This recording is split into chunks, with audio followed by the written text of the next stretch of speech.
One day, a young Buddhist on his journey home came to the banks of a wide river. Staring hopelessly at the great obstacle in front of them, he pondered for hours on just how he would cross such a wide barrier. Just as he was about to give up on his pursuit to continue his journey, he saw a great teacher on the other side of the river. The young Buddhist yells over to the teacher, "A wise one! Can you tell me how to get to the other side of the river?" The teacher ponders for a moment, looks up and down at the river, and yells back, "My son, you are on the other side!"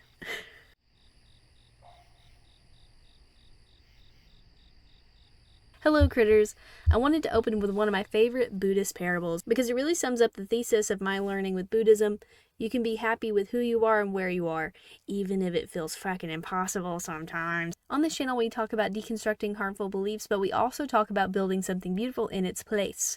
Humans have been around for hundreds of thousands of years, and turns out with that time, we did a lot of stupid shit.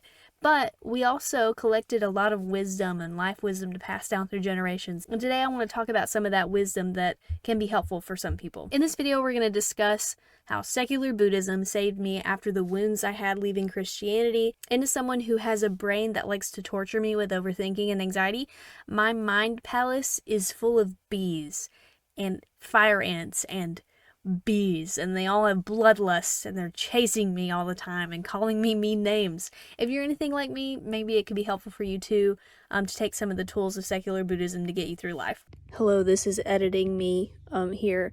I also want to add that this could be useful because in order for us to, get through this authoritarian takeover and do our part politically, you need to be mentally well and rested, or because they're literally flooding the zone on purpose. They want you to be overwhelmed and overstimulated and, feel like you can't do anything. So you have to be grounded, and Buddhism is super great for, mindfulness and grounding. So I think it's also relevant politically. Please make donations to the ACLU. Thank you. We're going to compare some of the ways that Christianity failed me and how secular Buddhism is helping pick up the slack and helping me become happier and healthier. But, disclaimer for all my fellow traumatized baddies.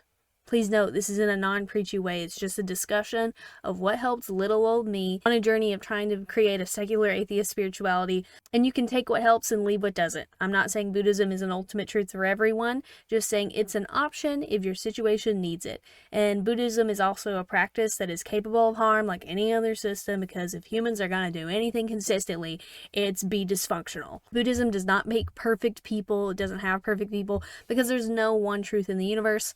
While I think Buddhism is not as inherently harmful as Christianity is at its worst, it is capable of, having cults form within, causing harm, us versus them thinking, sectarianism, etc., just like any other belief system. Just as an interesting example from a video I watched literally today from No Nonsense Spirituality, there was a Buddhist monk temple in Thailand where a bunch of monks tested positive for meth. That's hardcore. Yeah, and there's like Buddhist cults and shit.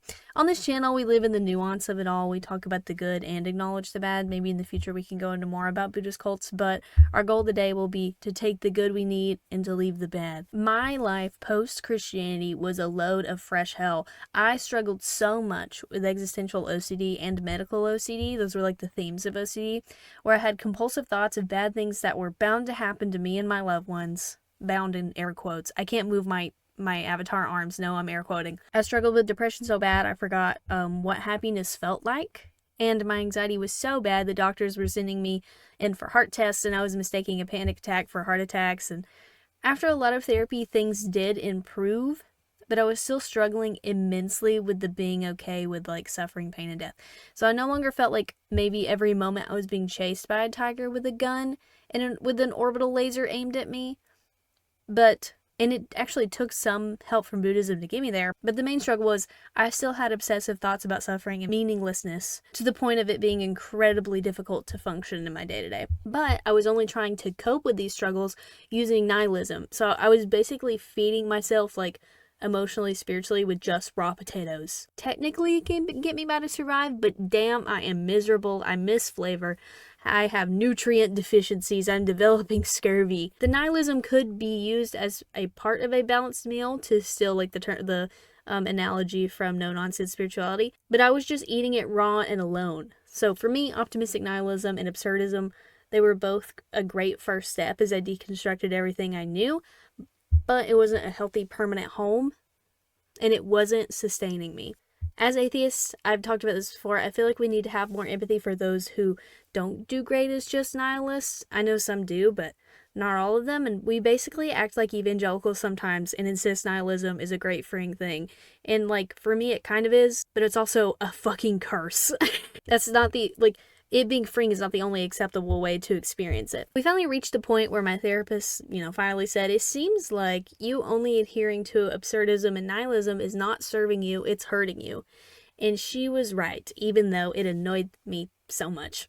So she gave me the tools to try to take my first new steps into a completely secular, non-woo-woo system for orienting myself in the universe. Which is what spirituality is to me. It can be completely secular. These steps of exploration had to be taken by me. In therapy, you develop tools for processing hard things and for self-soothing and for being mentally well, but you have to take those tools and go out to the world and figure out who you are and where you fit, and experience it. So I needed to go explore the other worldviews. And again, this is something that atheist spiritual director Britt Hartley from No Nonsense Spirituality harps on a lot, and she's right. Nihilism isn't, a healthy, balanced breakfast. It's a small part of one, and you need to build a worldview that feels safe, resonates with you, and you find helpful, and there are plenty completely secular options out there for you. Secular Buddhism has been the most helpful philosophy for me by far. It was a safe first step after becoming allergic to identity labels, belonging to belief systems, adhering to strict rules, in groups and out groups, etc. Can't imagine why. And a few reasons why is, like, one, Buddhism is old as hell, meaning it is huge, and there are so many practices and branches. So while many Buddhists worldwide are theistic, and while parts of Buddhism do have supernatural beliefs, some branches are secular. Zen Buddhism, which is where secular Buddhism comes from, is an open practice. There are schools that are, welcoming to all without needing to believe any truth claims or supernatural beliefs. You can be non-religious, atheistic while practicing Buddhism. Buddhist leaders from around the world, like the Dalai Lama in Tibet and Zen master Thich Nhat Hanh from Vietnam, have repeatedly insisted this. It's a known teaching in, these fields of Buddhism that anyone can practice Buddhism, and there have been many Buddhist leaders who are agnostic on supernatural beliefs of Buddhism. So there's not the toxic in-group versus out-group dynamic in these, branches that a lot of us were really hurt by. Now, we should still be respectful and stick to the branches that are open to anyone and give credit to the people and the cultures where it's due. If we're going to practice Buddhism, let's not be like the white ladies with the yoga studios and the Buddha statues and the, let that shit go fake Buddhist quotes on the wall who just want the aesthetic. It's a kind thing to do, that to know that these are sincerely held beliefs for a lot of people, even as nihilists. If we don't think they literally have a value to be respected, it's just a good human thing to do and to kind of stick to where we're invited. I know I just made a couple, people still in their edgy atheist phase, veins pop. Guys, I love you. It's okay. Take a walk. You're okay. Another reason is it teaches against over-identifying with labels and groups. Like the Dalai Lama said, do not use Buddhism to be a Buddhist. Use it to be a better whatever you already are. In Buddhism is without a lot of the harsh moral judgments, strict rules, etc., and shame on your actions or just for being. So it was a good safe place for me.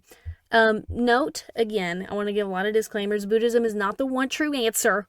We're not in black and white thinking anymore, guys. Wake up. It's not an ultimate truth. It's just a life philosophy that can be helpful for you, depending on what you need. This is not evangelizing Buddhism, but the path back home is not long.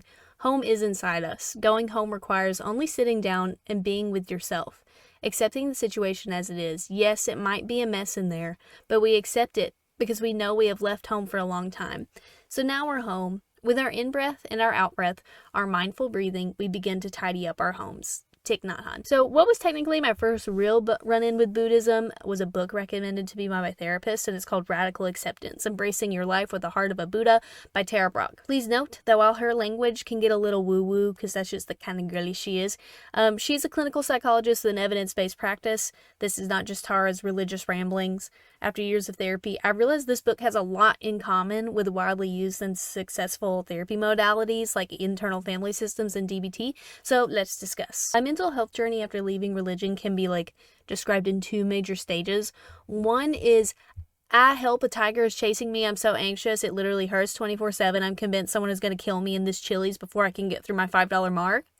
And then phase 2 or stage 2, now I'm less anxious, but holy shit, the existential dread and anxiety has hands. In the first stage, I was dealing with the symptoms of CPTSD more, like constant anxiety so bad. I couldn't go in public without thinking I was going to die. When I was a Christian, the only advice I was ever given for this anxiety is, don't be anxious because God. And it's like, well, thanks guys. I'm cured. Don't be sad, you're so sexy. The only thing the Bible really says about anxiety is like, don't be, and like give it to God. This advice is a band-aid that doesn't actually do anything to help your nervous system process the anxiety. That's why when I, read verses or prayed, I'd feel better for a bit, but then I wasn't actually making progress and I would just continue to be dysfunctional and anxious. This guidance was shallow and unhelpful, and it's all any Christian ever could give me. It's not that deep, guys. I know Christians feel like they're really cooking when they're like, don't be anxious, give it to God because God's got you, whatever. It doesn't mean anything. So Tara Brach defines radical acceptance as clearly recognizing what is happening inside us and regarding what we see with an open, kind, and loving heart, and the willingness to experience ourselves and our lives as it is. Tara opens the book explaining that we often get trapped in the trance of unworthiness because we live in a shame-based society, and this is my addition to, that, in a society influenced heavily by shame-based religion that teaches you that you have inherent sinful nature and that you're broken because of the fall of Adam and Eve. I'd only ever operated under shame. However, the Dalai Lama teaches everyone has a Buddha nature. We have to recognize that we have inherent goodness in order to see ourselves clearly and break that, what she calls the trance of unworthiness that you get stuck in. This was something I'd never really considered before. I'd only been told that I was sinful and shameful and not inherently good. So of course I was stuck feeling unworthy of compassion. So if the key to getting better, as Tara explains, is approaching your inner self with compassion, how can you approach what is happening inside you with an open, kind, loving heart when you don't feel even worthy of that compassion? And she uses a really good Carl Rogers quote that is perfect here. The curious paradox is that when I accept myself just as I am, then I can change. So for the first time, I really considered, if I believe that I'm good, and I took time to sit with accepting that I'm good unconditionally. Now note, this took a long time to believe, and a lot of processing of past shame and therapy, but even after taking the first step of trying to believe it, it helped, and eventually your nervous system will learn.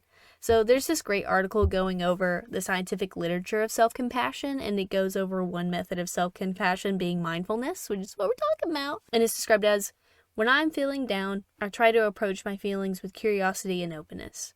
And it links to study after study, such as this one that's just a randomized controlled trials intervening in patients with self-compassion exercises, and it showed a significant improvement in depression symptoms, anxiety symptoms, and more. And there's articles like this one that point to how self-compassion can even lead to improved health-promoting behaviors in humans. We really thrive with self-compassion, not just survive. So next, Tara lays out the value of the sacred pause under the Bodhi tree. Bodhi? I don't know how to actually say that. How?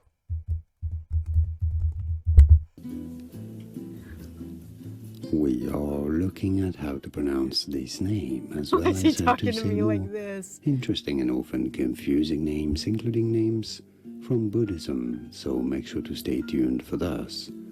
How do you say it? Bodhi. Bodhi. Okay, I hope Mr. Sensual YouTube man is right. Okay, so you need a moment to see what is happening in your inner world. You need to take a rest under the Bodhi tree. The goal is to give yourself time to stop between the trigger and your reaction. With that pause, you have to do another thing Christianity never encouraged, to be fully present and in your body, a life skill that will help you tremendously. I cannot stress that enough. The pause allows you to notice who's in the driver's seat right now. What am I feeling in my body? And of course, the necessity of the pause can be explained by science as well as Buddhism. The prefrontal cortex of the brain is what does the critical thinking and decision making. And when you're in a fear response, that shit shuts down. And the prefrontal cortex doesn't do so hot anymore. And then the sympathetic system kicks in. And this is what controls the fight, flight, or freeze response. And our brains literally will transport us back to the previous traumas we've experienced as a way to try to keep us safe. We can't think clearly in this space. So we need to pause and get back to our bodies.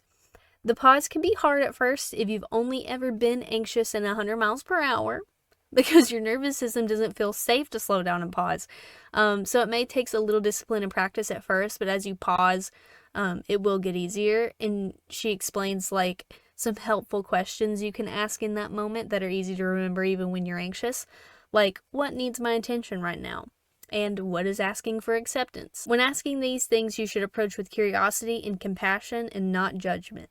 And judgment will be natural for you if you come from Christianity, but you have to fight it. And once you find the feeling, simply offering empathy and saying you hear and see it will kind of change your life. It hits hard. We can acknowledge that thoughts are not the truth, but are valid and welcome here. One time I had taken an edible, started to experience health OCD symptoms, thinking that I was having a stroke, which happened a lot. And then, one might even say it like an obsessive compulsive amount, but it was always distressing. And I remembered these steps just briefly and took a moment to say, hey, I hear you, anxiety. You can be here. I know you're just trying to take care of me. That's okay. You can be here. It doesn't change anything. It doesn't change that I'm okay. And literally felt my brain chemistry change. Something clicked. And for the first time, that anxiety lightened up. It was just like that. And no joke, even though it would happen all the time, that issue hasn't really happened strongly since. So Tara also explains that a helpful visualization that helped a client and also me a ton is you visualize the anxiety you're feeling and invite it to sit on a park bench with you. And it seems so silly, but guys, we're about being vulnerable here. You're afraid to be corny, but I was born on the fucking cob, okay? Yes? Do you know if I can shower without screwing up your recording? Yeah, you're fine. Oh, okay. Am I screwing up your recording right now? I think you're enhancing it. Okay, cool. You should leave this bit in. Okay, where was I? Oh yes, we're inviting our anxiety to sit on a park bench with us. Stay with me. Everybody lock in. So you invite your anxiety to sit down on a park bench with you. And when you invite it to sit there, you imagine it next to you, but you focus on the expansive sky, the clouds, things you would see in a park, the grass, like the way the breeze feels, birds. And you just allow it to be there with you. And then you can feel yourself literally unclench, leave fight mode. And it's just amazing how the threat level drops. This simple exercise of pausing, approaching the feelings with acceptance and compassion can feel icky to ex-Christians at first, ew, cheesy, whatever. But stop and realize it's because we were taught to be repulsed by self-love and compassion. What kind of belief system worth anything ingrains in its followers that simply approaching themselves with compassion is icky? All right, let's get on to my favorite topic, suffering. The greatest miracle is to be alive. We can put an end to our suffering just by realizing that our suffering is not worth suffering for. How many people kill themselves because of rage or despair? In that moment, they do not see the vast happiness that is available. Mindfulness puts an end to such limited perspective. The Buddha faced his own suffering directly and discovered the path of liberation. Don't run away from things that are unpleasant in order to embrace things that are pleasant. Put your hands in the earth and face difficulties and grow new happiness. Thich Nhat Hanh. In the years following leaving JMS and Christianity as a whole, I had a deep disdain for suffering that caused me constant distress. No amount of therapy or even Buddhist teaching at that point could help me overcome this fixation, and certainly not nihilism, because Nietzsche's it makes you better. I don't give a shit, I don't want to be better. I just want to not suffer. That was not reaching me. And I obsessively thought about all the suffering in the world and in my life and all the things that could happen that would create suffering, and I'd get, trapped and how I'm doomed to experience it again at any moment. And I tried, but could not get past it and had compulsions from it. And this was the OCD with an existential theme. So finally, I had tried reading it before, but this was before CPTSD treatment, so at a really low threshold for this kind of stuff.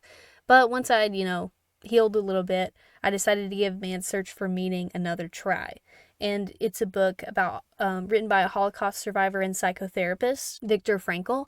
And it's about how humans create meaning even in the worst of suffering, like Holocaust bad suffering. And I wanted to love the idea that we could find meaning in the face of suffering. I just couldn't love that idea. Here's a quote from the book. It is not freedom from conditions, but it is the freedom to take a stand towards the conditions. Viktor Frankl. I wanted to get to the place where I was living fully in spite of suffering around me, and I just couldn't get there. And as I explored that resistance inside me, it finally became clear there was a young, wounded part of me that felt anger and despair at the idea that God existed and yet would create a world with so much pain when he could choose not to do that. And that part of me was still distraught that things could have been better, but weren't. And even though I don't believe in God anymore, that younger part is still a part of me, and still that sadness lived in my nervous system. So I spent time mourning that reality and being angry that if God were real, things should have been better but weren't, and that we're in a universe that's so cool and yet so stupid and full of pain. And it took a long time and lots of crying and journaling, but once I had finally mourned that, I could finally hear what Buddhism had to say about suffering. But I had to mourn that first. And once I finally let go of the idea of how I wish things were after properly mourning it, a huge weight was lifted, and I could just be in this sometimes shitty universe. And it sucks, dude. I hate it so much that things are this way, sometimes. But then I allowed that feeling to exist inside me. I accepted and acknowledged it. I allowed it to be and validated it. And then I was able to move forward. So Christianity programs you to have a literal inability to let go of anything ever. Like on like an internal level, like thought sins. You have to control your thoughts all the time. And like, don't deal with death because heaven awaits. Like for example, when my aunt died, the entire service was not about her. It was literally, don't be sad because we're going to see her again in heaven. And Christianity teaches that if you do all the right things, your suffering will end. So Christianity taught me that if I ran the rat race, if I did the right things, if I could avoid suffering in the long run through heaven, or I could avoid like the worst suffering on earth because I was in God's protection. So of course, I was deeply ill-equipped to deal with suffering once it inevitably came. And I was stuck feeling like frantically like I was trying to outrun it. And I was also struggling because if I suffered, it must be because I did something wrong. Because that's what I was taught. So I would turn inward and add to the suffering with more suffering. It was suffering all the way down. So Buddhism is a great antidote to these problems. Because the very first noble truth in Buddhism is suffering is an inevitable part of life. Existence is painful and you can't avoid it. And it's important to know that in Buddhism, suffering is created when you want life to be other than it is. And remembering this has been so helpful. So for example, my dog's getting old. And I get so torn up thinking about all the suffering that I'm going to experience and that he could possibly experience when he dies. But then I remember suffering is created when you want things to be other than they are. I'm causing myself additional suffering by wanting to fight the suffering that will happen. I'm torn up and upset about it ahead of time. Yeah, he's old. But him being old is what it is. And it means that he even got to be old in the first place. It means he got a full doggy life. He was comfortable, full of love. If he wasn't old, that means he died young. And he is old. I accept that. And I have to let go when the time comes. So we can break the cycle of some of the suffering by simply accepting that we can't avoid it. And one of the greatest shows of all time, Marva, my queen, tells Andor when he says, I'll be fretting about you all the time. I'll be worried about you all the time if I'm not with you. She says, that's just love. So I accept that love for what it is. And that doesn't mean when he dies, I'll just pretend to be okay or like not attached or whatever. I will suffer, but I can alleviate some of the suffering instead of adding to it in a vicious cycle. And I will experience the suffering of loss, but I can alleviate the suffering of wishing things were different and getting hung up on it being unfair or fucked up or wishing that I had more time and fuck God for like only letting me have so many years with my dog. Again, that's the younger wounded part. I know God's not real, but I can just experience the suffering that comes from letting someone who leaves without adding to it and making it a cycle. So when I accept suffering as a part of life, I can exit the frantic horror movie chase scene and just be. Because of Christianity, I live my life trying to outrun something and like clenching my jaw for impact to like brace for it. But when I let go of my need to avoid suffering, I don't need to brace for impact. It can just come and I can just like be and go with the waves without fighting them. It's like a rip current in the ocean. If you swim alongside it, you can get out of it. But if you fight it, you will exhaust yourself and drown. And when you finally reach a place of acceptance with suffering, you can just exist. Now remember also about this. Acceptance is not resignation. So when they say accept things as they are, that doesn't mean like to permit bad things to just be or to resign yourself to abuse or misery. Acceptance is acknowledging the reality and accepting it for what it is, and then not being as distressed by it so you can go forward clearly. So the acceptance is what you do internally, not necessarily your external, actions reacting to it. So for example, when I was leaving JMS, I couldn't have fully left or been ready to leave without first sitting in the acceptance that I was being abused and it was a cult. And once I saw that for what it was, I had the clarity to take the steps to go out and to get out. Acceptance didn't just mean I accepted the situation and stayed. If I hadn't taken the time to accept reality for what it is first, I would have been in too much emotional chaos and I wouldn't have been able to act, decisively, and I would have been easier to manipulate back in when I started seeing the signs of weakness. There's also a Buddhist parable to describe the two types of suffering as the two arrows.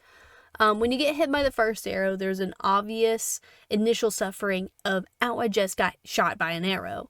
And then there's the suffering our brains create after of, oh no, will I get shot again? I'm so scared. What if I can't find help? Did I do something to deserve this from the universe? Blah, blah, blah, blah, blah. Now, there's no shame in our brains doing that. We're biologically wired to consider the worst case scenarios because it kept us alive when we were actually being hunted by tigers. However, it's not super useful or helpful to mull over the worst case scenarios all the time.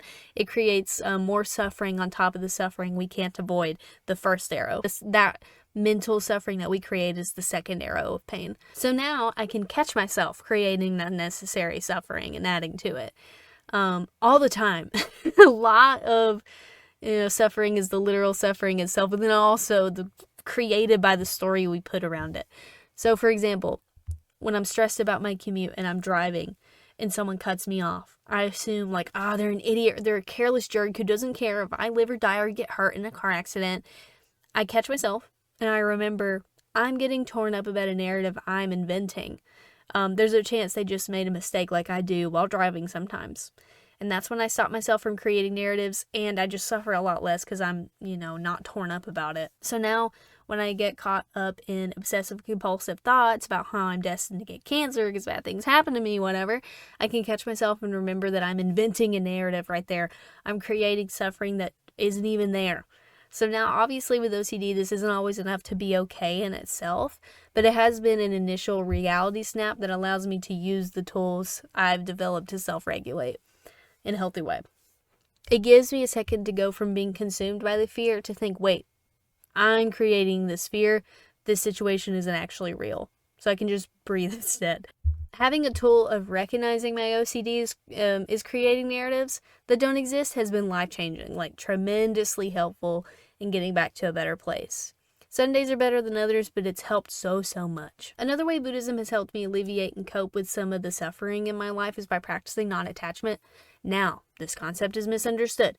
You know those YouTube bro stoics who think stoicism is just being cold and floating above it all emotionally?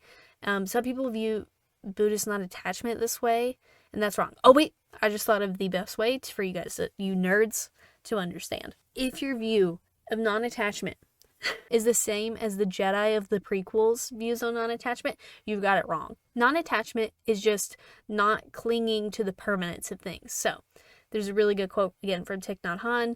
It's not impermanence that makes us suffer. What makes us suffer is wanting things to be permanent when they're not. We should love and care for things that in a way that allows them to be free as they are. And Christianity taught me to cling desperately to permanence. My one goal in life was to achieve the good permanence in heaven if I did all the things right. And that my entire purpose was to achieve this permanence.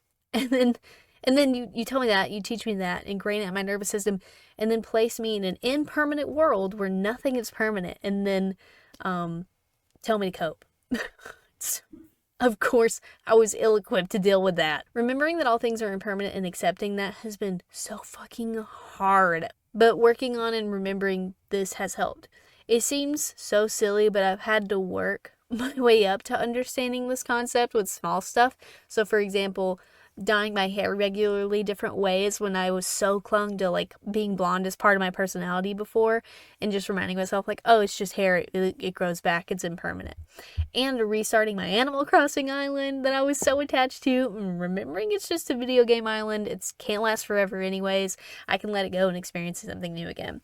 And also, houseplants are a good way for me to practice this, because you can pour all the love into them in the world and they might probably likely will just kill over. But then those small things like worked up into letting go of friends I was mourning and struggling to let go of, because people change. I can't, take back what happened, and friendships aren't permanent. And also letting go of relationships I wish I could have with family members, whether, our morals are so different and they're so emotionally mature that they're harmful, but I can't control that. So I mourned it and accepted it. And accepted that they change, over time like anyone else. So I can at least be around them. And, working on making my nervous system familiar and feel safe around impermanence has been one of the most beneficial things for my emotional well-being. When I was desperately clinging so tightly to everything, my nervous system couldn't cope with things like seeing my aunt die, and my, CPTSD and OCD symptoms got way worse. You are the sky. Everything else is just weather. There's several teachings in Christianity I fully believe contributed to my development of OCD. So the ones that are relevant to this video, or this section of the video. Thought sins, as we touched on earlier, they teach that, even thoughts can be sinful and bad due to verses like Matthew 5:28. Anyone who looks at a woman lustfully has already committed adultery with his own heart. They take this to mean like the sins in your heart and mind are the same as actually doing it. It's a very individualist and like pick yourself up by your bootstraps mentality, where if you were close enough to God, you wouldn't have those bad thoughts. So you should do better and control the thoughts you have. Spoiler, it's well known in psychology that this is not how thoughts work. And an interesting note, this is why Christians think that God is talking to them a lot. They don't understand that thoughts just happen spontaneously. They think they control all of them. So when a thought does happen like noticeably spontaneously, they think it's God because it didn't come from them in their eyes. So then you can imbue all your thoughts with like God's authority, and that can be really scary. Okay, 2, the demonization of some feelings like anger as always being bad or unchristlike. So like the Bible, I can only think of times where it says like being angry is bad, and like those who will be angry will experience judgment, and you should avoid anger. But anger is like completely biologically normal, and even a good signal that your boundaries have been, pushed. So the Bible makes you feel like shit for experiencing something you can't control. And you try to control it and cling to that and feel like you failed when you can't. In Buddhism, thoughts are viewed like clouds. They change, they float by, you can observe them, you can let them continue to float by. Can't stop a cloud. In Buddhism, they teach you that you're not your thoughts, you observe your thoughts. So no, detaching from your thoughts and emotion doesn't mean that you ignore them or don't feel them or invalidate them. They're valid and you feel them, you just know they aren't you. And there's something you experience and understand. And in therapy, non-judgmental noticing of thoughts is critical for trauma work. You spend a lot of time just noticing thoughts and feelings without judgment and then letting them go, or maybe processing them if need be, but then letting them go. Being able to just observe thoughts and not attach yourself to them or make moral judgments on them can free yourself from your mental mind prisons of anxiety. Whenever I start to have anxious thoughts, I can now remember that they aren't reality, and I can just notice them and let them pass. Instead of what I used to do, which is assume they're reality and pray to God for things to be better, which does nothing, and then just be anxious again. So this has been wonderful for OCD tendencies.